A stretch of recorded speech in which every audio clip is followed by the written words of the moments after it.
Welcome to Old Dog, Young Bull. Old school meets new wave as Joe Old Dog Mays and Charlie Young Bull Forrester deliver a multimedia discussion of all things sports. Now settle in as Joe and Charlie come strong here on Old Dog, Young Bull. Welcome to the next to last holiday edition of Old Dog Young Bull. I am the really old dog, Joe Mays, and joining me as always, I'm getting further and further away from being the young bull. you shall forever remain the young bull in my heart. But I'm Charlie Forster. Nice to be here. Good to have you here. We're coming from Patchouli Joe's Books and Indulgences, our regular host. We are grateful for that. Charlie is the owner and manager of Patchouli Joe's, graciously allows us to use the space. It's lovely, and this episode is brought to you by Patchouli Joe's. Expand your mind, indulge your senses at Patchouli Joe. There it is. We are here. Mama D's here. Dylan's here. Hannah's here repping books for Yola Bokaflod. It is a festive little bookstore here happening right in the heart of the deepest part of football season. We've got not only NFL stuff to talk about, but we are approaching this Friday. If you're listening to this on Thursday, it'll be tomorrow. The first ever 12-team college football playoff is kicking off. Alabama and Oklahoma starting things off Friday night. So, yeah, we're at the fun football time of the year. 4 teams on bye. That's a interesting way that they are structuring it. Don't know if I'm a fan of it being this few of teams, but I'm glad that finally it's expanded to at least draw on more than just 4 teams. Yeah, Mike Leach had his opinions that he shared some time back that were quite funny. If you haven't seen them, go look at Mike Leach college football playoff on the YouTubes, and it's quite amusing, as was most of the things that came out of Mike Leach's mouth. Rest in peace, crazy man. Okay, as I mentioned, we'll get started. We'll just dive right in. We've got a lot to talk about. The NFL is getting serious as we start winding down. College football playoff. This is a month-long testament to student-athlete greatness. No, I'm just kidding. It's a testament to greed. It is an opportunity for these teams, or the NCAA, to milk the last nickel out of all the college football fans and the last bit of physical capability out of its players. Boy, that sounds cynical. That's just really cynical. Yeah, this is Krusty's Corner over here. Yeah, curmudgeonly Krusty. All right. I am excited about this. Yeah. I talk trash, but I am excited. I'm kind of disappointed that we're not going to be able to see the future Raider Heisman Trophy winner Fernando Mendoza in the first round, since they are the number 1 seed. They, of course, get the bye week. And yeah, Indiana, of all teams. First Heisman in school history. Yeah. And I don't know if they've ever been number 1 in the country. Yeah. Specifically at this time of year.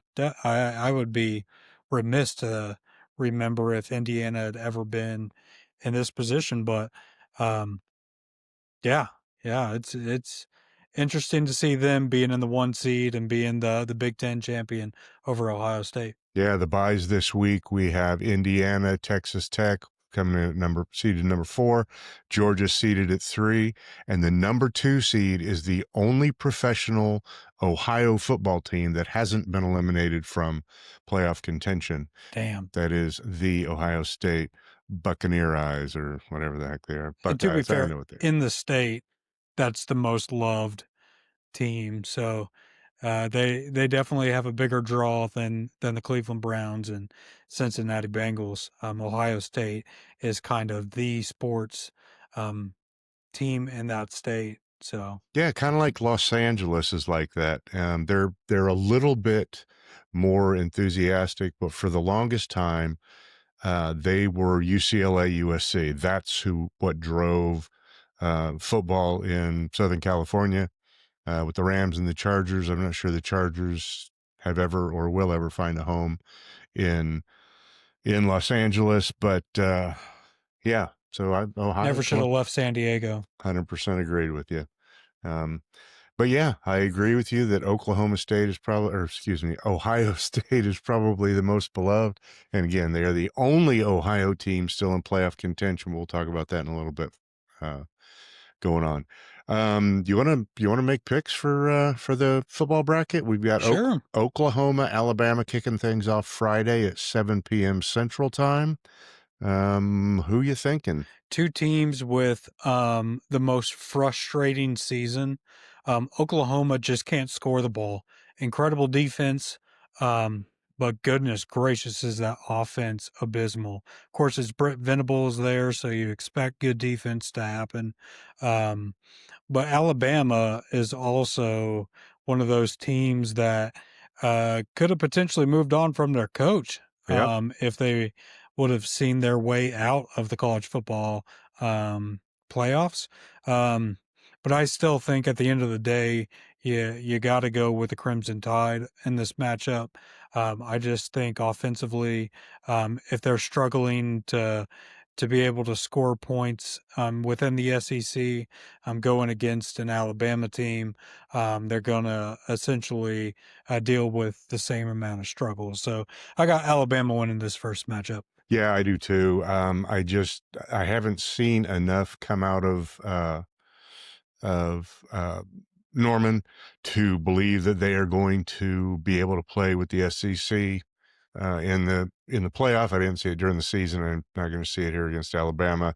I agree with you. I think that DeBoer is going through a little bit of the Ray Perkins experience when, of course, he came in after Bear Bryant. Trying to follow up Nick Saban is going to be the same thing. The bar is set so impossibly high. It's almost like they have to write it down to the bottom. Bama has to write it down to the bottom to get back to the top. But I've got them doing it this week. This week it may be the last one that they win in the playoffs. But shoot, oh sorry, I lost my document. Yeah, because they would have Indiana next round, which, yeah, would be, again, hard to, on paper, think that an Indiana team would be better than an Alabama team. But throughout this entire year, yeah, I think whoever wins this game is going to have their hands full against that Indiana team. Yeah, I do too. I agree with you there. Moving on to the Saturday games, we've got Texas A&M, number 7 seed against Miami, the 10 seed. Oh, don't we have another 19 and 20? No, these are the 20th. There's only one Friday game on the 19th. Let me confirm that. I think it's the only game on Friday. Oh, okay. And then the other 3 games are all on Saturday. All on Saturday. Got it. Let me confirm that, but pretty sure that's the case. Oh, cool. Yeah. So anyway, where was I? Miami A&M. Miami A&M. You want me to go first? Yeah, please. I am not an A&M fan by any stretch of the imagination. I think that they have been a little bit more consistent this year than they have in the past. Sorry, I'm trying to get settled here. But I just don't see they seem to find ways to come apart at the end. However, I think that they have got more talent than Miami overall. I just don't know that there's enough depth at Miami, so I've got A&M taking this one on Saturday. Interesting. Yeah, the way I look at it, I think Carson Beck is proven to at least show up in crunch games. Of course, he was the Georgia quarterback for many a year before transferring to Miami. Been tested under pressure. And I just feel like A&M is a little bit in over their skis. Specifically whenever they played Texas, it kind of gave good film that essentially they are a beatable team. I think Miami's going to sneak one out. I think I'm going to go Miami on this matchup. Yeah, fun. That's good. It's always good when we have some counters going on here. Mhm. Next up we have Ole Miss versus Tulane. Makes me a little sad to say that Tulane. That was the UNT slot. I was hoping we would the Denton folks would be able to slide into that position. Yeah, I don't see again anyway. I think they're just outclassed. SEC team and Old Miss, even without Lane Kiffin. I think they're just too many big dogs out there and they'll knock Tulane off. Ole Miss is letting all the assistants that are going over to LSU continue to coach. But of course, Lane Kiffin was not granted that luxury. Um, so that's kind of funny. Um, but just on paper, Ole Miss is a significantly better team than Tulane. Tulane is riding that high, beating UNT, but you're not going to get that much of a cakewalk of a defense. So yeah, give me the SEC. I got Ole Miss winning. Yep. And the final game this weekend is Are you picking Ole Miss too? I am. I'm picking Ole Miss as well. Yeah. Again, I just think they got too many dogs. Yeah. Um, or finally, Oregon, the 5 seed against JMU, James Madison, the 12 seed. Again, cute story, nice story for James Madison to be in the playoff. Not cute. That came off way more They're insulting. precious. Aren't they cute? Um, but they're going up against Oregon, and I just again way too much talent. When you get these small schools, it's not like basketball where you can have 5 or 6 solid players that are really embedded in a system that can knock off a bigger school that has access to more talent because you can win in a system with 80% of the talent if you're going against a team that's got better talent but aren't as ingrained in the system.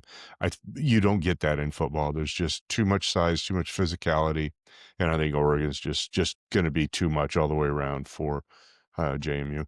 Yeah, and I think the NIL is kind of changing that. Those powerhouse teams that just had stockpiles of really high caliber players. It's kind of transformed, specifically with the transfer portal.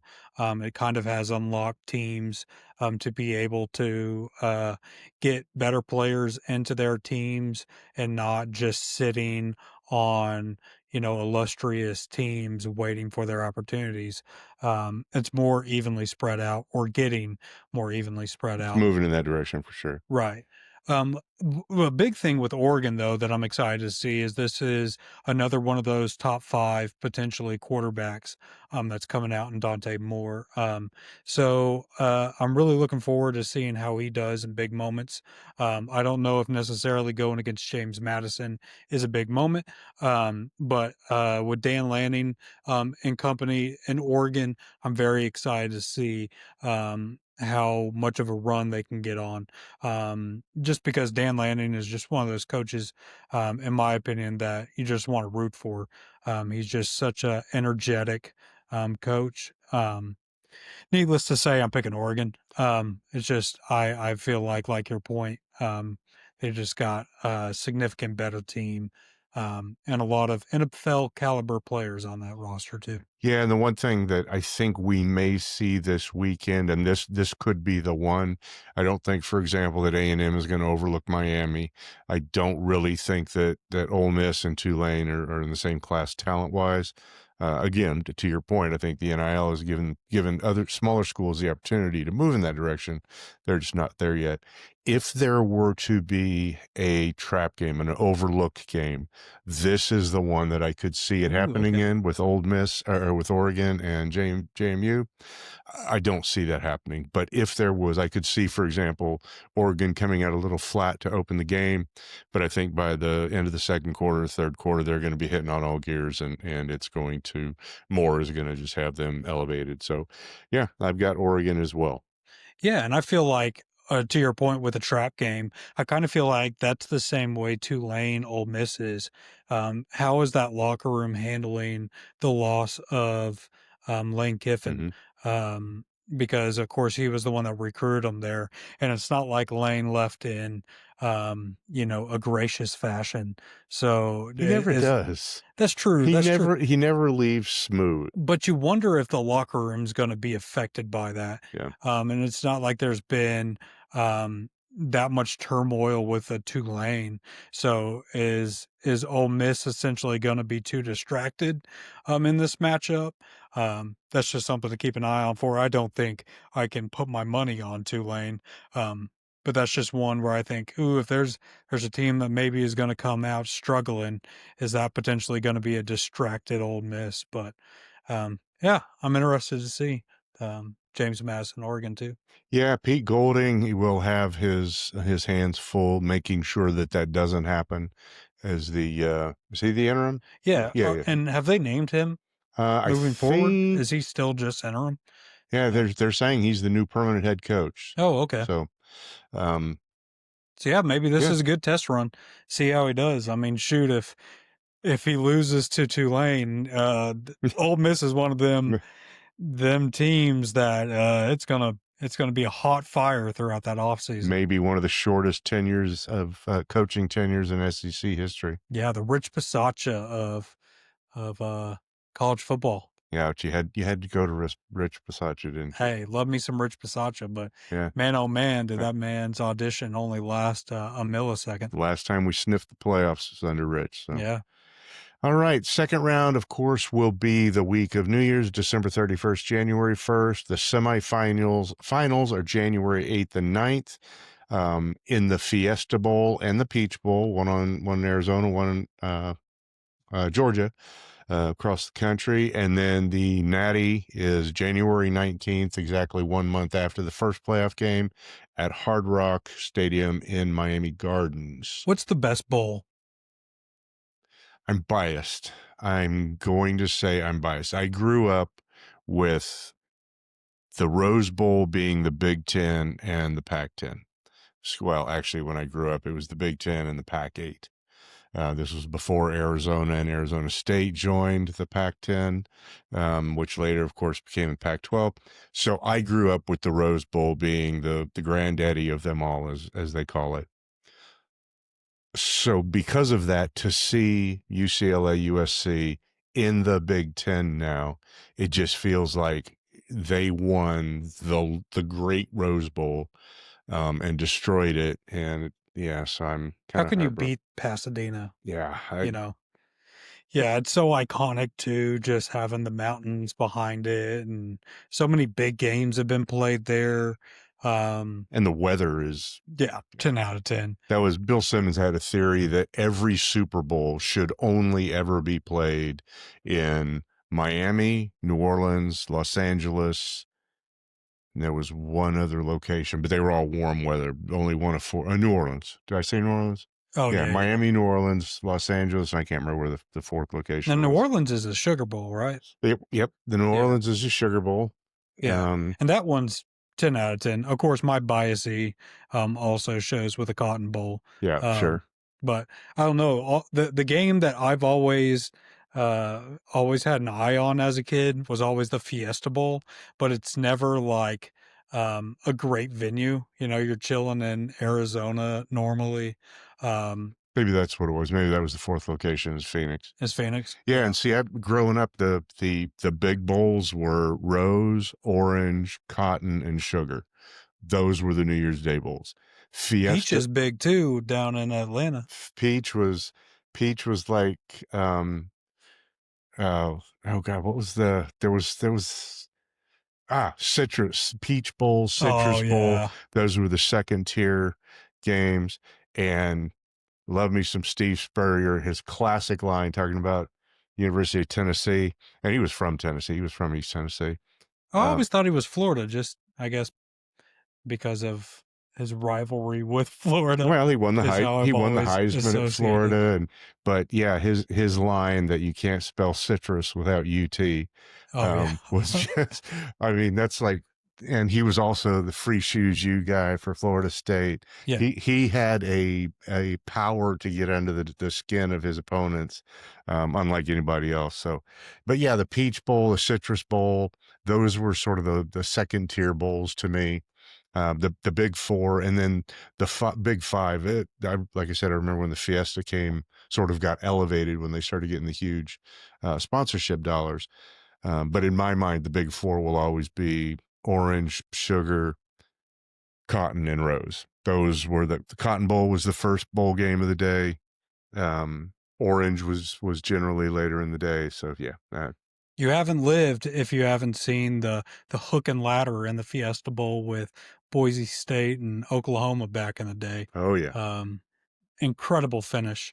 But yeah, just uh, the bowl season is always great, and I'm glad that these venues now can be a part of a playoff instead of it just being a marketing scheme. Yeah. Because it just makes the, I don't know, magnitude of these games so much more significant. Um, but just historically, it's always been great football and all these different um, bowls. Yeah, a little different, but we are going to see some New Year's Day football, and that's always a plus. So, Facts. all right, so we are looking forward to rolling into that. Despite my opening cynicism, we've got our picks on the books. We'll see next week how we did. We are going to broadcast next Friday from the Patchouli Casa de Patchouli, Ooh, in fancy. yeah, Casa de Patchouli. Casa de Patchouli. We're going to carve out. It may be an abbreviated one. What? Friday, sorry, next Wednesday, Christmas Eve. We are going to Our producer, Mama D, is she's in giving our her ear. input. She's Yes. keeping us straight. Um, hey Haley, there's Haley and Hannah. They're over here together. The whole gang's here. The whole family's here, so it's fun. All right, you ready to move on to the NFL? Yeah, let's do it. Let's talk some football. We've got a lot to dive into. I had all kind of fun diving into the research before the show today.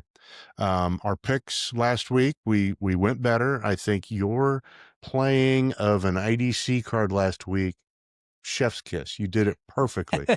You ended up 9-6 for the week. I ended up 9-7, so I had an extra loss. You have crept ahead. Charlie is now ahead for the season, 137-84 to 135-83. So he is at 620, and I am at 619. I think I still have one more IDC, right? Because you You, had two this year, I right? played one this week. Did you really? I don't think there's a limit on There's IDCs. there's no limit on IDCs. I think what we do at the end of the year is we go through and count the IDCs, and we write Roger Goodell and tell him, look, bro, these games don't need to be on television ever. That's fair. Yeah. I honestly did not catch basically any bit of that Carolina Saints game. So the IDC actually lived up to its calling card because I genuinely did not care. Yeah, there you go. I didn't watch a whole lot. We had stuff going on Sunday, so I missed that, some campaigny kind of things. So missed out on some of that, but what are you gonna do? Fancy. Okay, let's start rather than start at who's leading the league. I want to dive in. There are what I call the unlucky 13. These are the 13 teams that have already been eliminated from playoff contention. This is my kind of tankathon. I love it. I love the teams that are going to be at the top of what the April rankings. April in Pittsburgh. Yes, Ooh, sir. love it. Love it. Well, you say you love it until we get down and see who's number one pick. I'm hoping they can find a way to win a game before the end of the year. But eliminated from the AFC, the Dolphins, the Jets, the entire state of Ohio, both the Bengals and Browns are gone, the Titans, the Chiefs, and a moment of silence for my beloved Las Vegas, formerly Los Angeles, formerly Oakland Raiders. Not all of them look the same. That there's one that is a blinking red light. What's going on? Literally a red and yellow light, That's actually. crazy. One of these things is not like the other. Kansas City officially done.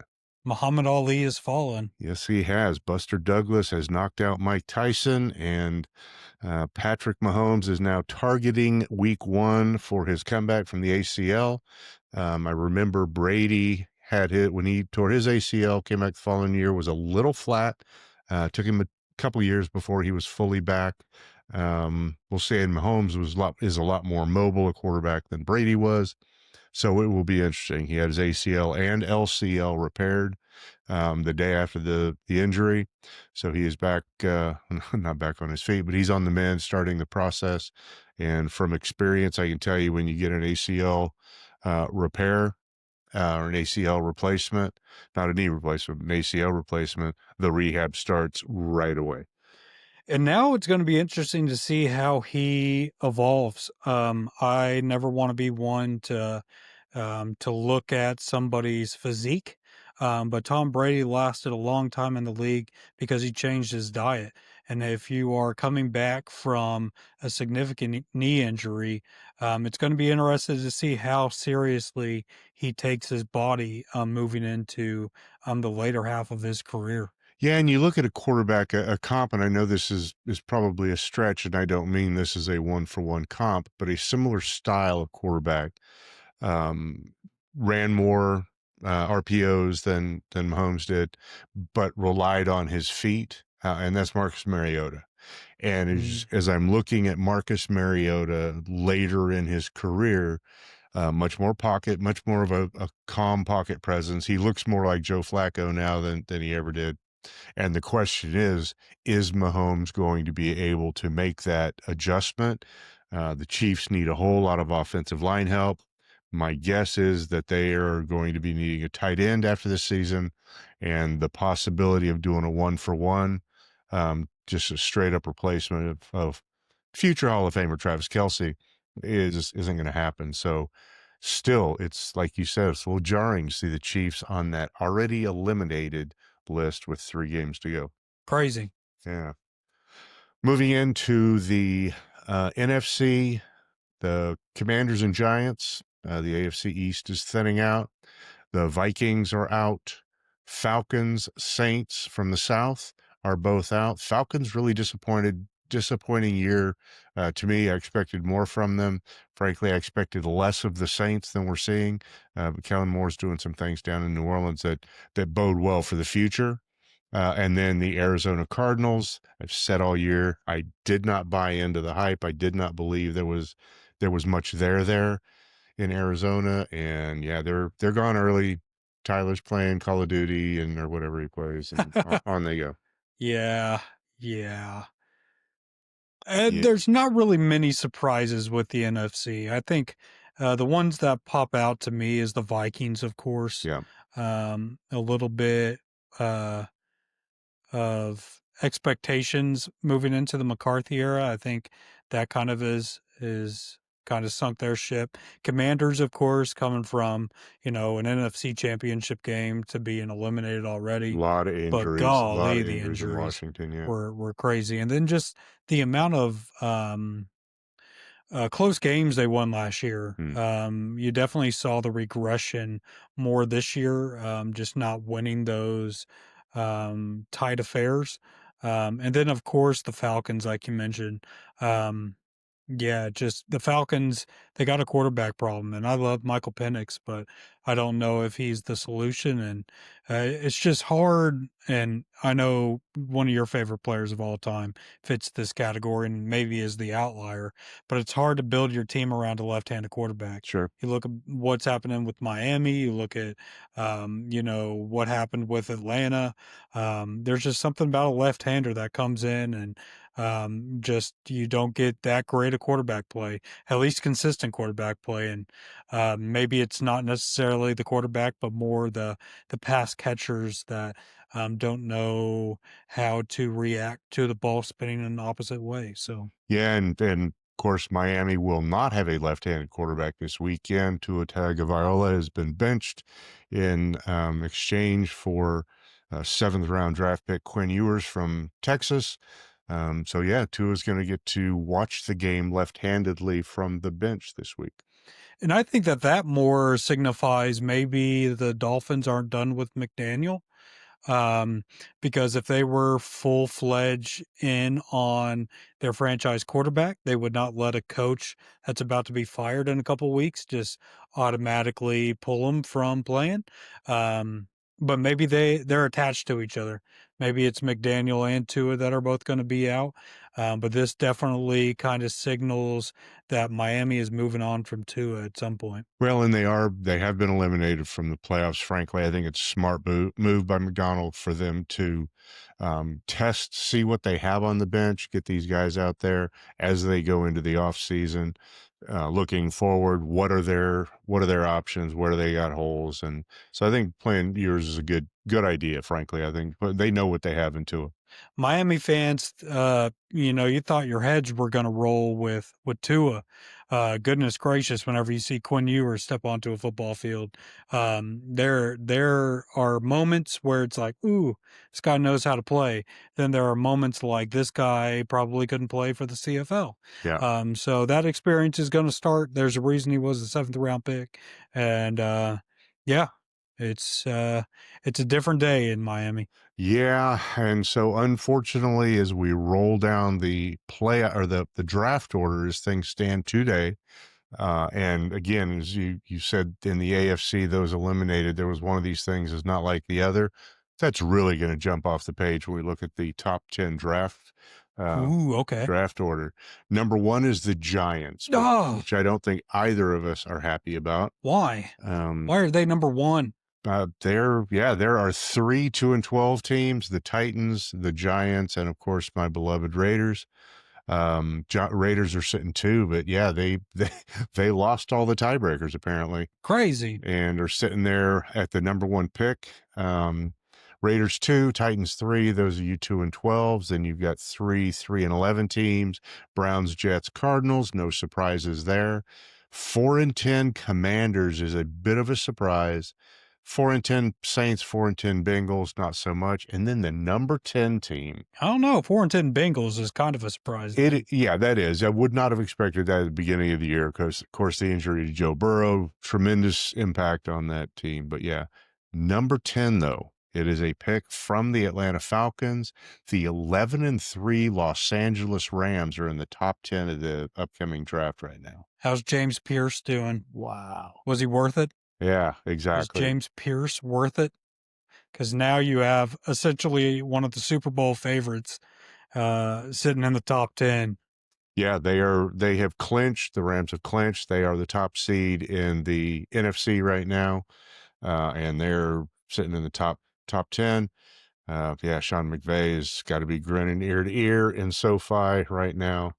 And excuse my language, but isn't the motto for the Rams "fuck these picks"? Yeah, This is kind of the opposite. So, that's um, kind of how they got. Yeah, we don't have to watch our language. We can say whatever the hell we want. It's our hey, podcast. I Yeah, don't I don't know if there's some young bulls out there, listening to the podcast. I always But mark it if there's some spicy language. I always mark it with this is for adults. Like every time we do post production on Second Chance Book Club, I always mark it. This is not intended for children. So well, I guess you might have to mark it again because instead of "fuck these picks," it's "fuck I love these picks." yeah, So they're finding a way back. But you've got who I believe right now it's his MVP to lose, and that's Matthew Stafford. I agree. And with the Rams, Drake May is ascending, but I think this is Matthew Stafford's to lose in the last three games as the Rams close things out. Yeah, I think it's between those two. Um, Yep, but now you have Devontae Adams essentially being questionable with his injuries, yep, and you hammy. have Puka, still coming back from his injuries. So, but it feels like the Patriots are a lot more healthy than what the Rams have. So, it's going to be interesting to see who ends up the MVP. Is it going to be the old dog or is it the young bull? Yeah, exactly, and that's exactly what we're looking at. Old dog, young bull. As I mentioned, the only two teams that have clinched the playoffs. Now, this is kind of astounding. This was a surprise to me. The only two teams that have clinched are the Broncos and the Rams. They have not clinched their division, mind you, but they have clinched the playoffs. That's it. Just those two teams. Of course, after this weekend, pretty much most of them will be solidified. There may still be a couple of slots that are still up, depending on how the games go. We've got some really interesting games that are going to have huge impacts on the playoffs this weekend. So, I know you hate them, but there is not many places that is difficult to win in January. So if the playoffs go through Denver, goodness gracious, is that an advantage for the home team? yeah, Because that place gets crazy loud. The crazy cold. altitude Mhm. is hard on players and crazy cold. Yep. So Yeah, and while the Patriots had their 10-game winning streak snapped this weekend, losing to Who did I say? Patriots? Yeah. Yeah. Patriots losing to Buffalo. Denver What a ball game, by the way. Denver carried on. Denver is now sitting on an 11 game heater. Um, they are, yeah, they are doing everything they can to put themselves in um, the one seed for the playoffs. The fact that they still have not clinched, though, San Diego or the Chargers just will not go away. That's true. They just won't. So yeah, it's interesting. As we look at the AFC East, Patriots sitting up there still at 11-3, even with their loss to the Bills this past weekend. Bills are knocking on that door. Yeah, they are. They're one game back at 10-4. The Pats, what they have, their remaining games are at Baltimore, at the Jets in the Meadowlands, and at home against Miami. So they've got It's a probably cakewalk. Baltimore be their toughest game. We'll see. Not they've just been so And inconsistent this year. Baltimore's starting to play a better football. They are. Um, They're up at 7-7. yeah, it was dang near a shutout with Joe Burrow and company whenever they played last week. So it's not going to be an easy game against Baltimore, but goodness gracious, is it nice to have Jets in Miami to end the season? Yeah, the Bills have it. They don't have it much more difficult. They finish at Cleveland, at home against the Eagles, and at home against the Jets. Oh, okay. So their tough game looks like maybe the Eagles, but they get that at home. The Is it a tough game? Yeah, it toughish. Yeah, It's going to be a comparable to the Baltimore game. So that's fair. realistically, could see both teams winning out. Could also see both teams losing one of those games. I think the Bills have the advantage. Their semi-tough game is at home. The Patriots are going to Baltimore for their semi-tough game. And then both of them have the Jets, who are vying for top seed, and then Cleveland and Miami. So the Bills may have it a little bit easier than the Pats going down the line or down Yeah. the stretch. Yeah, for sure. I mean, specifically this week, you could be looking at a tie going into the final two games if the Pats lose against Baltimore. But no, I think that's the only hope for the Bills fans because Jets they have no reason to want to win. Yeah. And I think the same goes for Miami. I think Miami is not one of those teams that's going to punt on the year, specifically if a quarterback is playing for his livelihood and Hmm. Quinn Ewers. Um, so yeah, I think the Bills' best chance is hoping Baltimore can find a way to spoil some things. Yeah, and it's that's entirely possible. That's for sure. The Dolphins, I'm just checking right now. Yeah, they're 6-7, so they're going to be middle of the pack. And On Baltimore's not out of it, right? No, Baltimore is not out of it. Pittsburgh has not clinched the playoffs, let alone the division. As we move over to the north, it is Pittsburgh at 8-6. The Ravens just a game back at 7-7. So this is going to come down just like it was expected. Let me see who the Steelers have coming down the stretch. And the Ravens got Mr. December, though. You're talking about Derrick Henry, Yes, who sir. has made his career off of December stretches. So, don't know if he still has the juice in those legs. Um, but yeah, again, Ravens are starting to play really good football. Again, Steelers are at Detroit, at Cleveland, and then at home against the Ravens to end the season. Ooh, that Yeah, final game of the year yes, sir. That could be a could beast. be monstrous. And then the Ravens are have the Patriots at home, at the Packers, and then they play the Steelers. They certainly have a God, tough path forward. yeah, They have to be, like you said, they're going to have to put the ball on Derrick Henry's back and get through those two games, or the Steelers could just kind of accidentally slip in. The Ravens can't afford to stumble down the stretch. yeah. And history shows that the Steelers won't end up being worse than 500. So right now the Steelers are sitting in a good position, um, and definitely have an easier schedule, at least on paper, than the Ravens do. Yeah, and when you go to the South, this is really coming down. All of these divisions, or most of them, are coming down to who's on the schedule down the road. You've got Jacksonville in the South. They are sole possession of first place at 10-4. But Houston is not going away. They're at 9-5. Insane. The Colts have lost 4 in a row, and they're now 8-6.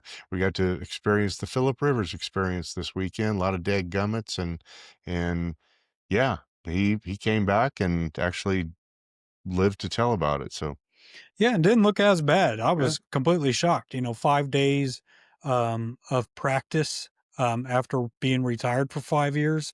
Um, yeah, the man was slinging the ball. and They didn't score a touchdown, so it's not like that offense was doing anything of substance. But he didn't look like he was washed, as yeah, they say. yeah, and they were in the game right up till the final seconds. This weekend against Seattle. So he kept him in the game, and I think that's a testament to the fact that he's been running Shane Steichen's offense in high school. So True. out there checking it around 7-on-7. Now, what do the Jags and Houston have for the next three? Jags down the stretch are at Denver, at Indy, and then at home against Tennessee. Oh, okay. So they got a couple of tough games. That's a hard first hurdle. Yep. Um, Texans are at home against the Raiders. Hmm. Everybody seems to get well against the Raiders. We've Uh, seen that game live.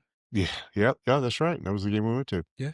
At the Chargers and then at home against Indianapolis. So both teams play Indianapolis.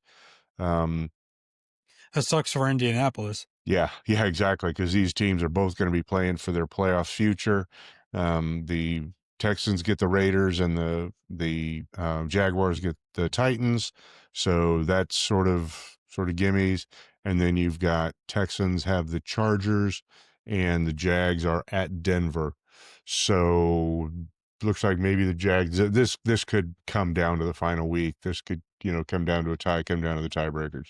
Yeah, I was about to say, because on paper it looks like the Texans have an easier stretch than the Jags do. Because I think it's hard to think that Jacksonville is just going to walk into Denver and beat Denver at home. As bad as Denver has played, um, being the number one seed, I just, yeah, we'll get to it, but that's a tough matchup. Here's the thing, and this is what, as we start transition, it's a good segue to the West. Denver's clinched a playoff spot. They're sitting at the number one seed right now in the AFC at 12-2. As I mentioned before, they're sitting on that 11 game win streak. Chargers are hanging in there. They're only 2 games back with 3 games to go. And of course, the Chiefs are out. Um, Crap, I was going to say something about the Broncos. Oh, with the Jags going into Denver Yeah, no, I don't. potentially. Here's what it was. And this is what I've been talking about for probably the last 5 or 6 weeks. The more that the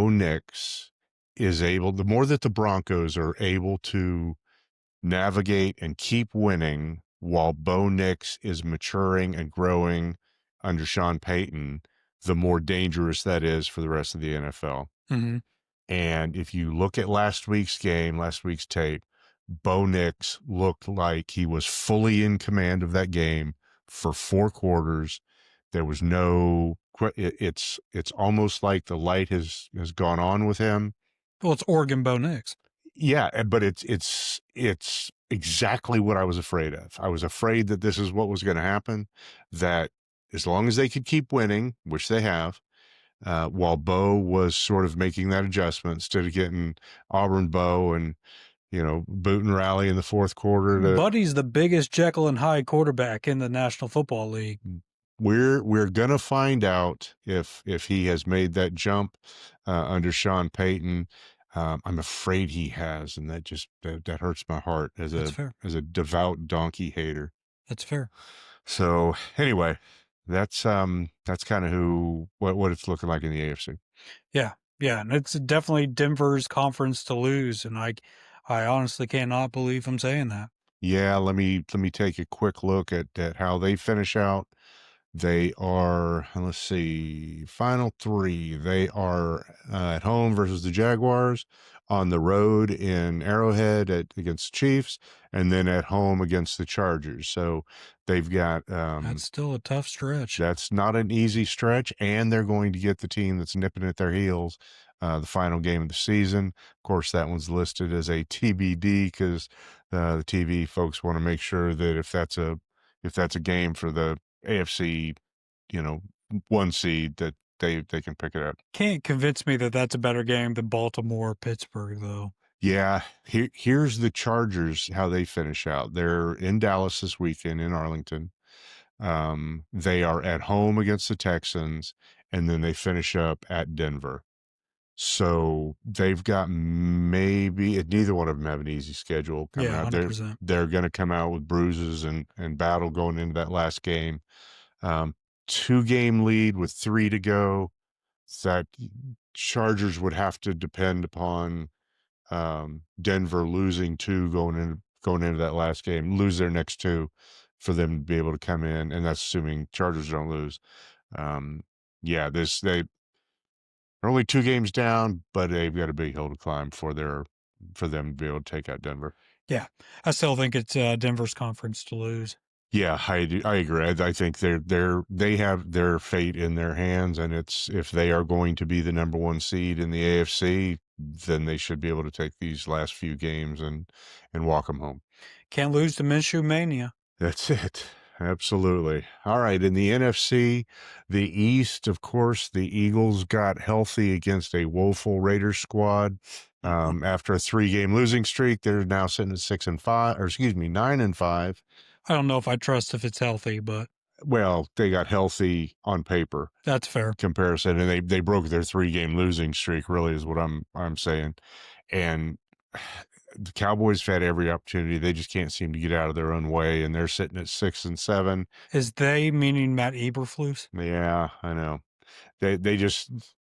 They've had every opportunity to be able to step up and take over this division and just haven't been able to do it. So I would expect to see them. I don't know. We'll see. I think they can get eliminated this week.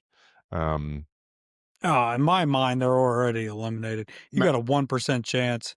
Not even the football gods believe in them at this point. yeah, I think even if Philly and Dallas both win this week, I think the playoff, they're out. Cooked. They can't make it back in. So Cooked. um, You've made Russell Wilson, J.J. McCarthy, Jacoby Brissett all look like Hall of Fame quarterbacks. yeah, Yeah, your defensive coordinator stuck in the Stone Age. they've got some work to do. Yeah, yeah.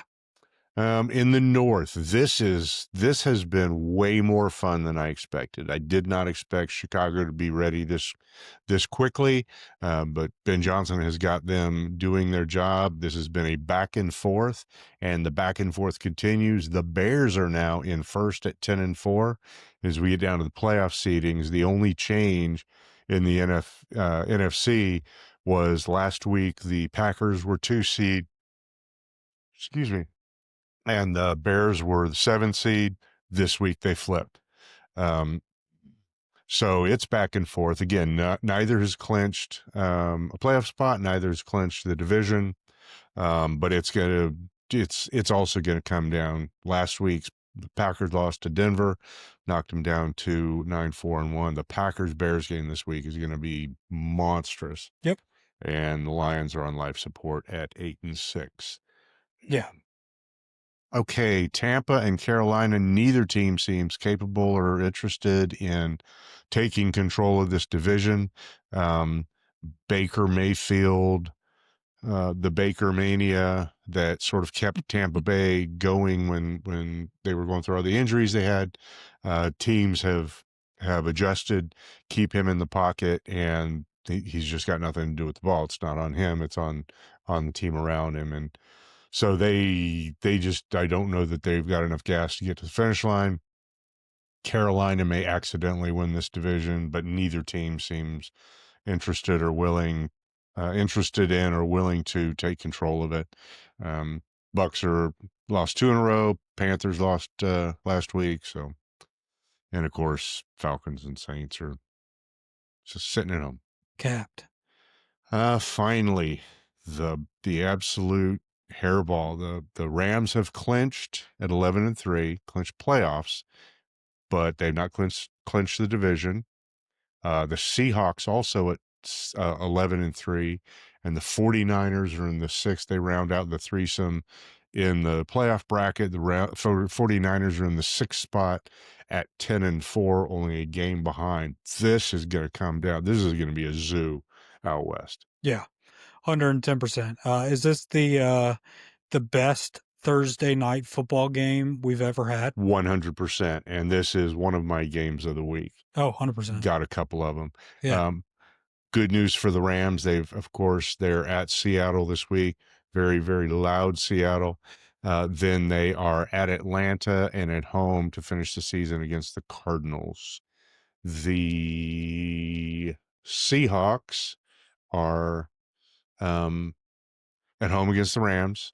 They're at Carolina and then at San Francisco.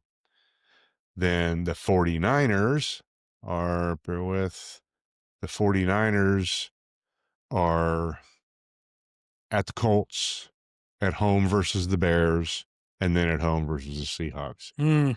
So that it's a tough Seahawks, stretch. yeah, that Seahawks 49ers game seems to be looming large in week 18. But yeah, that West is yet to be settled. Seattle, it's there. If Seattle, yeah, I mean, they get an opportunity to step in and go head to head. So this week it's Thursday night, and then both teams get a 10-day break going into the last 2 weeks of the season, and that I think is going to be huge as they start nailing things down. So Yeah, yeah, that's what we're looking at. This is a fun time of year for football. agreed entirely. Playoff matchups right now. Of course, the Broncos and Rams start off as one seeds with byes. In the AFC, it would be Patriots v. Texans, Jags v. Bills, and Steelers v. Chargers. All interesting matchups. In the NFC, Rams sitting at home watching the first round. Then Bears Packers again. The Bears Packers is turning into old school Bears Packers. Agreed. Eagles 49ers and the Bucks against the Seahawks. Right now, the Bucks poised their position. They've got the tiebreaker over Carolina. But the Seahawks sitting at 5 just seems unfair because whoever's going to be in their way early is going to pay the price. Yeah, the wild card's the better team than the division winner on that one. Yeah, and I think we're going to see the same thing. You've got the Steelers in the 4 seed currently with the Chargers, Bills, and Texans, whom I think I would pick any and or all of those three over the Steelers if they were going head to head this week. So yeah, that's where I'm at. Still in the Colts, Ravens are still in. They're still holding on. Colts at 8-6, Ravens 7-7. In the NFC, the Lions, Panthers, and just barely the Cowboys are holding on for dear life. But I expect to see one of those or two of those three teams fall out this weekend and be eliminated. So that we going into the final 2 weeks, it's going to be some nasty football. Agreed. All right. So given all of that to say this, what's your top 5 power rankings look like? The Young Bulls top 5 power rankings brought to you by Patchouli Joe's Books and Indulgences, probably. Yes. And the good old coffee traders coffee that Patchouli Joe's sells and gives out on a daily basis. Right. Yeah, so last week we had Patriots sitting in the one hole. They did lose to the Bills, so that has made them fall, in my opinion. The Rams have claimed that top spot. I just think the Rams are playing exceptional football. I'm dealing with some injuries. I'm kind of concerned there, but I still think that you do have a potential MVP candidate in Matthew Stafford on that team. So the Rams are sitting at number 1. Pats didn't fall too far. They're still sitting in my number 2 hole. I do think you have the other MVP candidate on that team. I just think that they're a better team than my 3 seed, which is the Denver Broncos. That surprises me a little bit, but yeah, I hear you. I just feel like they're more well-rounded. I can trust New England's offense a little bit more than I can trust Denver's offense. I feel like just because you lose to the another MVP candidate, if they can go on a run, which is Josh Allen, they don't fall too far for me. I just feel like the New England Patriots have a better roster than Denver, but Denver again is my number three seed. Really, really good defense. That offense is what scares me, but they are the number one seed in the AFC. Playoffs are probably going to go through Denver. I just don't think that they're the better team I than agree. New And England. to me, the tiebreaker is the running back room with Travion Henderson and Ramondre Stevenson. Yep. That two-headed monster is kind of built for playoff football. Agreed. And if you had a healthy J.K. Dobbins, I think that R.J. Harvey and Trevion Henderson kind of give you some of the same. I think Trevion Henderson is a significantly better running back, but R.J. Harvey's coming into his own as a rookie running back as well. But then my number four, I got Chicago. They climbed back over the Packers. The Packers are falling out of my top five. That is in direct reflection of losing their best player, Micah Parsons. I think that defense is going to take a significant back step. In Chicago, I feel like they're playing fun football. I don't know if you saw the Caleb Williams touchdown pass I did. to DJ Moore. Yep. Very shades of Joe Montana throwing to Clark in the back of the end zone, which of course is one of the catches that haunts the Dallas soul. Right. So whenever I saw that, it was like, oh gosh, Chicago has something with them. Caleb Williams is showing to be one of the best quarterbacks in the National Football League, which I don't know if I've ever said Chicago is one of the best quarterbacks ever in my existence. Um, Same. And so my existence a whole lot longer than yours. And yeah, same. crazy, absolutely crazy. And then number five, a team that really I kind of have um, written off, I think, all season long, just because of the quarterback play. But I think that they have one of the best defenses in the National Football League, a great running back room, one of the best wide receivers. And if they can get serviceable play from the quarterback position, that is the Seattle Seahawks. I think that they are a team to be reckoned with. Again, my quarrel with them has been of course, Sam Darnold. He every now and again looks like he's seeing ghosts, but that team is just very well rounded, very strong defense. They got a double-headed monster in the running back room, and I don't think that there's been a better wide receiver in the National Football League than Jackson Smith and Jigba. So that's what is going to round out my top five. Seattle finally creeps their way into my top five. Here's the thing. I think two things. It's telling that the top five teams in the NFL, two of them are from the NFC West. I think that that's reflective of reality. Yep. Second, do you know who the Seattle team with Sam Darnold at quarterback reminds me of? Little bit of Trent Dilfer, little bit of Brad Ooh, Johnson. are we saying that Kenneth Walker is Jamal Lewis? I think what I'm saying is you've got a team that is built to succeed with sufficient quarterback play. They don't need a Patrick Mahomes, for example, to make heroic plays for the team to win.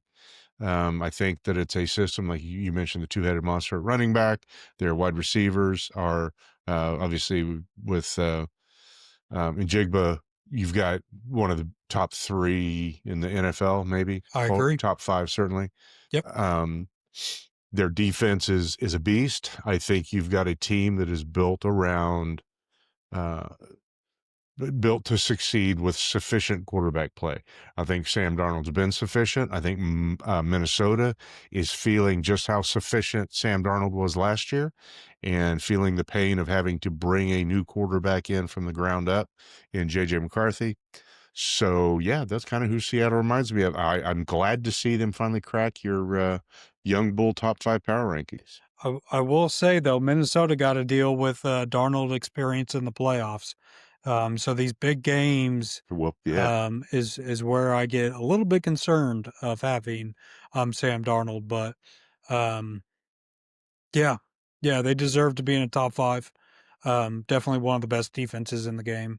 Um, they're the NFC Denver Broncos. Um, yeah. so yeah, that's So my top five. so we'll see. I think, yeah, I think Broncos may ultimately have a better quarterback, but yeah, so be it. That'll Um, be a fun discussion. all right, you want to roll into the picks? Yeah, let's go into it. All right. Uh-oh, I mashed the wrong button. Now I got stuff popping up that I don't want popping up. I mean, speaking of Seattle, we're going right into a Seattle game. Before we do that, I got a couple of slows, a couple of surprise lines for the week, and I've got 3 games of the week this week. Cool. Surprise line of the week, Tampa Bay is favored at Carolina. I could see that coming in maybe as a pick'em, although you almost never see pick'ems in Vegas. But for Tampa coming in the way that they are kind of banged up and they've lost their momentum, to be favored at Carolina surprises me. And the Bengals to be favored on the road against the Dolphins. I think that's the Quinn Ewers effect, but that one surprised me. Any surprises jump out at you from the lines this week? Yeah, I would say the biggest one is Baltimore 2.5 against New England. What are we doing? Baltimore's on a heater, but New England, just because they lost to the Bills, not in like substantial fashion, they were sitting, with a lead at 35 points, with about 6 minutes left in the game. So that's completely shocking to me that New England is going in kind of Underdogs in as an Baltimore. underdog, Yeah. um, which is astonishing to me. But yeah, I like your call out with Cincinnati and Miami. I just think that the move off of Tua is kind of completely made Vegas go sour A little on wrong. Miami. Yep. Um, so yeah, even though I do think that you might have a little bit of better play at the quarterback position than you have with Tua. Yeah, I think the Bengals are going to be grateful to be down in Miami this week, and with Burrow back, they're ascending a little bit. But yeah, and then the games of the week for me, obviously the Thursday night game, Rams at Seattle. I think if I had to pick one, that would, boy, I don't know. I don't know that I could pick between that one and this next one, which is Green Bay at Chicago. That's also going to be an absolute beast of a game. So those two, I think, are really, they're in division. They are 4 teams that are scrambling for their place in the playoffs. I think all 4 will be in the playoffs. But yeah, those are the top 2. And then I think that Jacksonville at Denver is going to be perhaps the sleeper game of the week, just because I Yeah, think the it's good. measuring stick. Yeah, exactly. I think it's going to tell us just how good Jacksonville is, tell us just how good Denver is. If Denver can come out and dominate at home the way you would expect a number 1 seed to do, then yeah, maybe they're legit. But can Jacksonville go on the road, win in a tough place like Denver, as you mentioned before? Yeah, this one I think is a show me game, but it could be a good one. Yeah, yeah. No, I definitely agree with you there. I think both of these teams have a lot to play for. Um, because of course Denver wanting to keep that home field advantage throughout the playoffs. Jacksonville, of course, trying to keep their distance against the Texans. I'm excited to watch that matchup too. Um, I think my 2 games of the week. First one is going to be a little bit funny to you. I got a feeling this is going to be your IDC, but give me the Jets versus New Orleans. I want to Wow. see who is going to have a better draft pick. Give me Tyler Shuck versus whoever the Jets are putting out at quarterback. Just give me absolutely garbage football. The winner of this game is the loser. This might be because Dallas is officially donezoed. And so I'm pivoting into draft season already in the month of December. But yeah, that's one of my games to watch. I want to see who is going to be worse than each other. Does New Orleans just try to get that moral victory and hurt their draft standing, or does the Jets kind of want to do the same? Yeah. I did drop an IDC. It is not that one, Wow. but I did drop an IDC this week. I'm shocked. I'm shocked. But my true game of the week, of course, is arguably the greatest rivalry in professional sports. That is the Green Bay Packers versus the Chicago Bears. Yeah. Um, Anytime you have those two teams playing for playoff position, I'm always excited to see. So Soldier Field should be electric. Um, and Yeah, it's gonna be fun to watch that matchup. All right, I agree with you. I think that one, and I think that one and the again Rams Seahawks. It's going to be. It doesn't have the history that the Bears. I think that may be the tiebreaker. If I had to just pick one, but both of those are must see TV. Agreed. All right, you ready to dive into the picks? Rapid style. Let's do it. Rapid fire. All right, Thursday night, LA Rams at Seattle. The Rams are favored on the road by 1.5. Yeah, these are our two teams that we picked at the start of the year to win the division. I think I'm going to go with the one that I picked. Give me the Rams beating Seattle 27-24. Sam Darnold does not live up to the moment. Here's the thing. I'm picking the team that I picked at the beginning of the year, not for that reason. That didn't cross my mind. Ooh, okay. I think between these two teams, the Seahawks have a little bit of nobody believed in us. And that can be when you get down to this point in the season, that can be the difference between winning and losing. I got this one as a close one. Seahawks 24-23 over the Rams. Heck yeah. Next up, Philadelphia at Washington. Philly laying 6.5 points. Their favorite 6.5 on the road against Washington. Washington, why do you have to suck? Yeah. Um, but yeah, the Philadelphia is going to win this ball game. I got them winning probably 20-17. Marcus Mariota is just not Jaden Daniels. And Philly, unfortunately, gets to deal with a light schedule coming down the stretch. Yeah, I almost dropped an IDC on this game just simply because I can't imagine it's going to be good.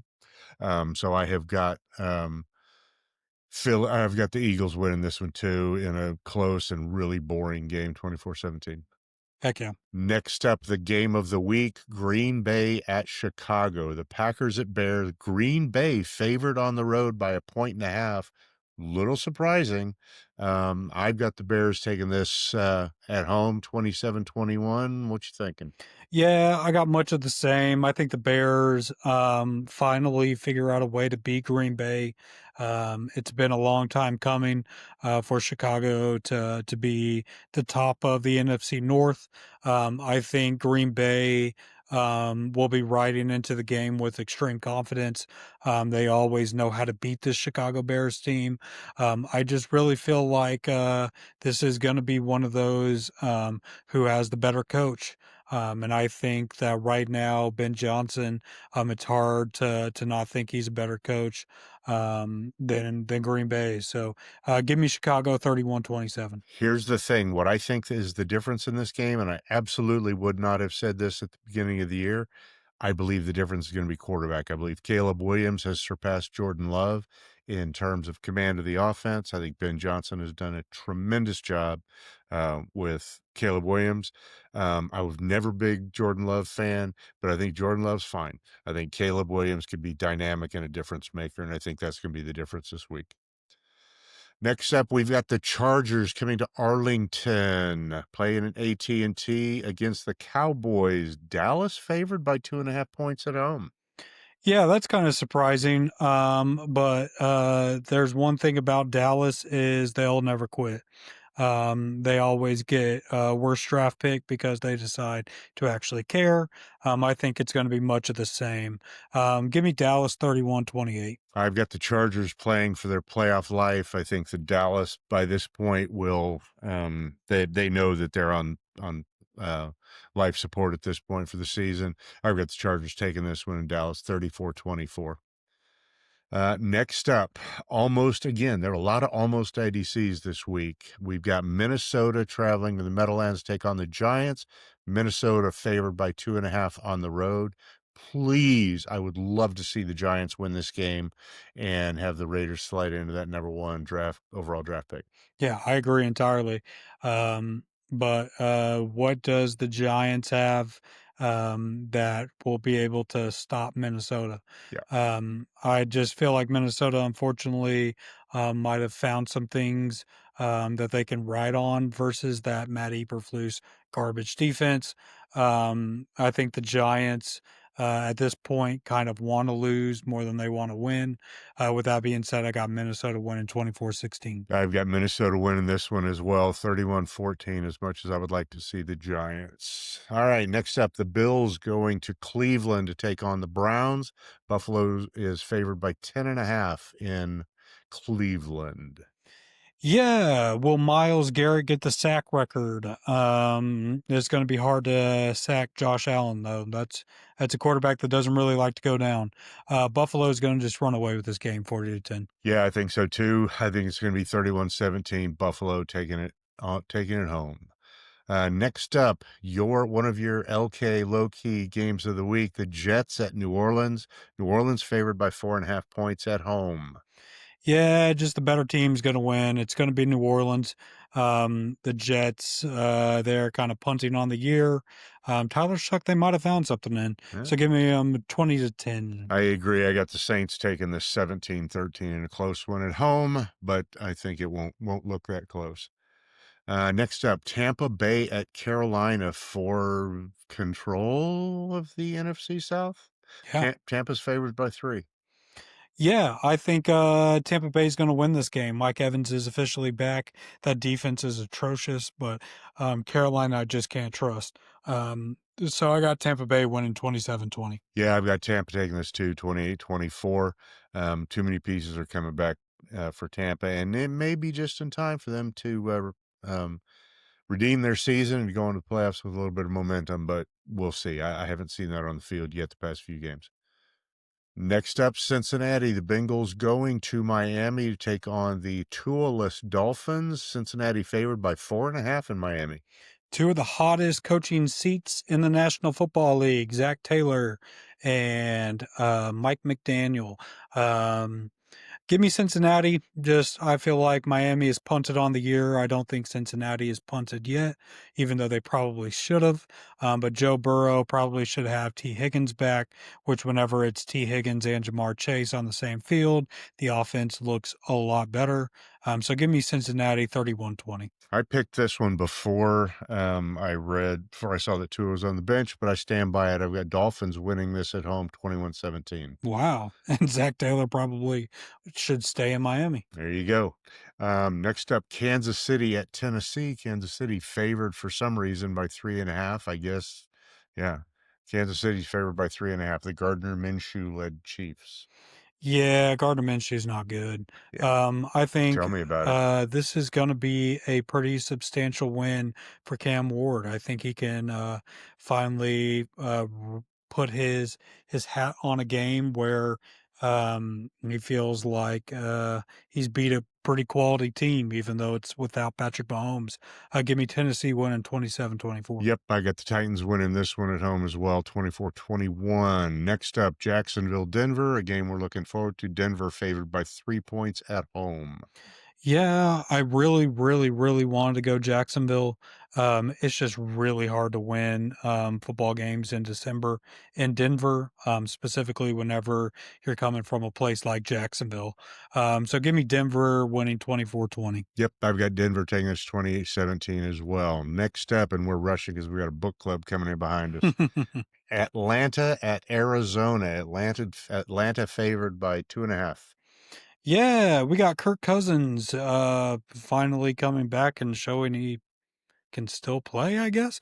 But yeah, this is not going to be fun football. So Atlanta's going to win. Got a better roster, 23-17. Atlanta's favored by 2.5, and I don't care. This is my IDC of the week. I could Ooh, not care less. If this was the only football on this week, I would not watch it. that's fair. So I don't care. Uh, Pittsburgh at Detroit. Detroit favored by 6.5. A little surprising. Yeah, that is pretty surprising. Um, I'm gonna go with Pittsburgh, pulling out the upset. Um, I just think that Detroit looks like they are the part and then finds a way to not. So give me Pittsburgh winning 27-24. I've got the Lions taking this. I think Dan Campbell is going to have his guys ready to bite knees. So yeah, I think they're gonna. I my gut initially had me going Steelers. The more I thought about it, the more I went with the Lions 28-17. Next up, Las Vegas Raiders at the Houston Texans. Houston favored by 14.5. Yeah, I hate that that line is probably accurate. It's not even going to be that close. It Yeah, could double that line. I wouldn't be surprised. this is gonna probably hurt your heart, but I got Houston winning 24-0. Yep. I don't know if Las Vegas finds a way into the end zone against this Houston Texans defense. I think it might be the best defense in the National Football League. This could be, if you're in fantasy football, this could be the week to play the Texans defense because they may end up with 40 points. Yep. I've got the Texans winning this 31-14. I have a little bit of faith in Brock Bowers and Ashton Genty, and that is about it. Next one, one of the surprise lines of the week: New England Patriots at 11-3, going into Baltimore at 7-7. Baltimore favored by 2.5 on at home against the Patriots. Yeah, give me the Pats 27-20. I just think that Baltimore's starting to play good football, but you got arguably an MVP candidate. And I just think that New England's just a better team than Baltimore. I think for some reason Mike Vrabel has convinced the Patriots that nobody believes in them, and they are playing like they have a chip on their shoulder every week. I think this week is going to be no different. I get the Patriots taking this 28-21. And finally, the last game of the week, the Monday Nighter, the San Francisco 49ers at the Indianapolis Colts. San Francisco favored on the road by 6.5. It's elder abuse to put Philip Rivers out against these defenses. Concur. Um, Give me the 49ers winning 24-10. Yep, I've got the 49ers taking this 31-21 as well. So there you go. That's our picks for the week. Yeah. Um, the Raiders have been eliminated. The Silver and Black are ready to start looking ahead toward next year. The Cowboys are Eliminated. they're It's not official, but they're on eliminated. ventilator. They're hanging in there, but we're both eyeing things moving forward. Pull the plug, Jerry. But having said that, I will never waver. Go Silver and Black. Yeah, I unfortunately will never waver too. Go silver and blue. Peace. We love you guys. This is the Patchouli Podcast Network.